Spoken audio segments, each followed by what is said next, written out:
নমস্কার, আমি তোমাদের জয়দেব শাস্ত্রী। শনির সাড়ে সাথী হলো শনি গ্রহের অবস্থানের একটি গুরুত্বপূর্ণ সময়কাল, যা মোট 7 বছর 6 মাস ধরে চলে।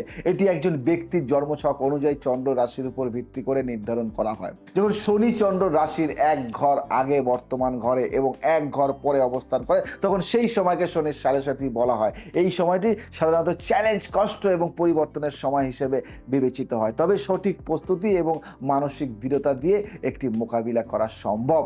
শনির সাড়ে সাথীর প্রভাব ব্যক্তিগত জীবন সম্পর্কে টানাপোড়ান, মানসিক চাপ এবং বিচ্ছিন্নতা নিয়ে আজকে আলোচনা করব। আমি জয়দেব শাস্ত্রী তোমাদের সামনে আজকে এই বিষয় নিয়ে অনেক কিছু বলবো। ভালো লাগলে কমেন্ট, লাইক, সাবস্ক্রাইব করো।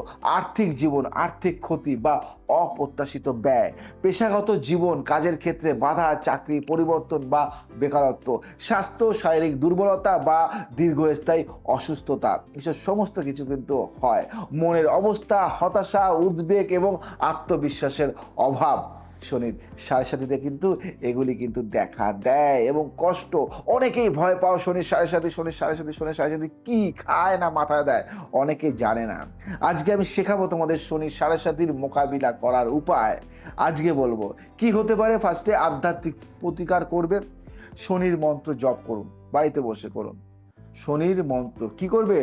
ওম শাম শনিচারায় নামা, এই মন্ত্রটি প্রতিদিন 108 বার জপ করুন। আর আপনার এই মাথায় এখানে একটু সরষের তেল লিপে দিন। হনুমান চালিসা পাঠ করুন। শনিদেবের প্রভাব কমানোর জন্য প্রতি মঙ্গলবার ও শনিবার হনুমান চালিসা পাঠ করুন। শনিদেবের পুজো করুন। শনিদেবের মন্দিরে গিয়ে তেল এবং কালো তিল অর্পণ করুন। এটি শনির কষ্ট কমাতে সাহায্য করে। দক্ষিণামূর্তি বা হনুমানের আরাধনা, শনির প্রভাব দূর করতে দক্ষিণামূর্তি বা হনুমানের পূজা করুন। জয়দেব শাস্ত্রী 51 কালীবাড়ির মন্দিরে নিচেই রয়েছে হনুমান মন্দির এবং উপরে রয়েছে মা দক্ষিণা কালীর মন্দির, 51 কালীপীঠ বা 51 মায়ের মূর্তি। জ্যোতিষীর প্রতিকার কি হতে পারে? রত্নর ব্যবহার কি হতে পারে? শনির প্রভাব কমাতে নীলম ব্যবহার করুন। রত্ন পরিধান করতে পারেন, তবে এটি অভিজ্ঞ জ্যোতিষীর পরামর্শ ছাড়া ব্যবহার একদম করবেন না। তাই সবসময় বলে জয়দেব শাস্ত্রী যখন কিছু দেয় তখন ভালোভাবে বিচার করেই কিন্তু দেয়। ধাতুর ব্যবহার, লোহার আংটি বা কালো ঘোড়ার নালের তৈরি আংটি পরা শুভ। দান করুন শনিবার কালো তিল, কালো কাপড়, লোহা এবং সর্ষের তেল দান করুন। গরিবদের খাবার বা অর্থ দান করলে শনির কষ্ট কমে। আচার এবং নৈতিকতা, সত্য ও সৎ জীবনযাপন, মিথ্যা, প্রতারণা এবং অন্যায় কাজ এড়িয়ে চলুন। পরোপকার, গরিব এবং অসহায় মানুষকে সাহায্য করুন। শনি করুণাময়, তাই সৎ কাজ করলে তিনি দয়া করেন।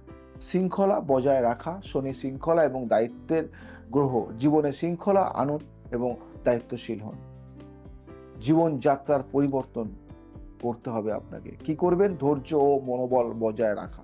শনির সাড়ে সাথী পরীক্ষার সময় এই সময় ধৈর্য ধরে পরিস্থিতি সামলান।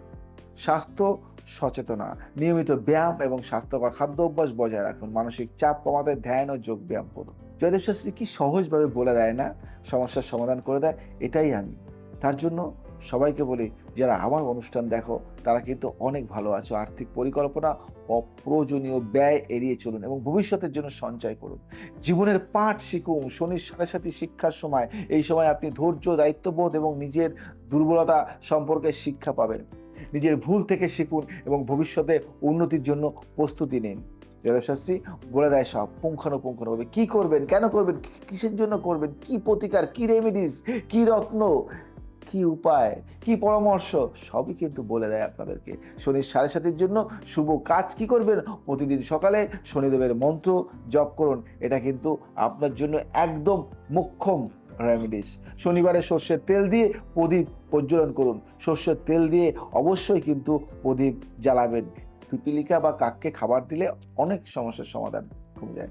গরিব এবং বৃদ্ধ মানুষকে সাহায্য করুন। হরিণ বা গরুকে সবুজ ঘাস খাওয়ান। আপনাদের যে কথাগুলি বলবো সেটা হলো শনির সাড়ে সাথীর সময় এড়াতে হবে অন্যের ক্ষতি করা বা অন্যায় করা চলবে না। অহংকার করা এবং অন্যকে অবজ্ঞা করা চলবে না। অপ্রয়োজনীয় ঝুঁকি নেওয়া চলবে না। লোভ বা প্রতারণামূলক কার্যকলাপ চলবে না। অ্যালকোহল বা নেশা দ্রব্য সেবন চলবে না, একদম চলবে না। একটা ছোট্ট সংক্ষেপে একটা বার্তা আমি দিচ্ছি। শনির 7.5 একটি শিক্ষামূলক সময়, যা মানুষকে দৃঢ় এবং অভিজ্ঞ করে তোলে। সঠিক আচার, আধ্যাত্মিকতা এবং নৈতিক জীবনযাত্রা গ্রহণ করলে শনির প্রভাব ইতিবাচক ফল দিতে পারে। ধৈর্য এবং সৎ কাজ এই সময় আপনার সবচেয়ে বড় অস্ত্র। তাই শনির 7.5-কে ভয় না পেয়ে এগিয়ে চলুন, অনেক ভালো কাজ পাবেন। যদি আমার এই অনুষ্ঠান আপনাদেরকে ভালো লেগে থাকে, আপনাদের ভালো লেগে থাকে, বা যদি কিছু বুঝে থাকেন, তাহলে আমাকে কমেন্ট করে জানাবেন। বা যদি আপনিও কিছু জেনে থাকেন, তাহলে আমাকে সেটাও জানাবেন। কেমন লাগলো আমার অনুষ্ঠান, আরও কিছু করতে হবে কিনা, কিছু চেঞ্জ করতে হবে কিনা, বা নতুন কিছু আপডেট আনতে হবে কিনা, বা আপনারা আমায় বলুন কি প্রোগ্রাম আমি নিয়ে আসবো। নতুন ধরনের কিছু জানতে চাইলে আমাকে লিখে জানান। আপনাদের জন্য আমি, আমাদের জন্য আপনি। তাই একে অপরের হাত দরকার। আমার হাত আমি বাড়িয়ে দিলাম, আপনার হাতটা চাইছি। ভালো থাকবেন, সুখে থাকবেন, সবাইকে ভালো রাখবেন। আজ আসি, আবার আসবো নতুন কিছু নিয়ে। জয় শ্রী রামকৃষ্ণ।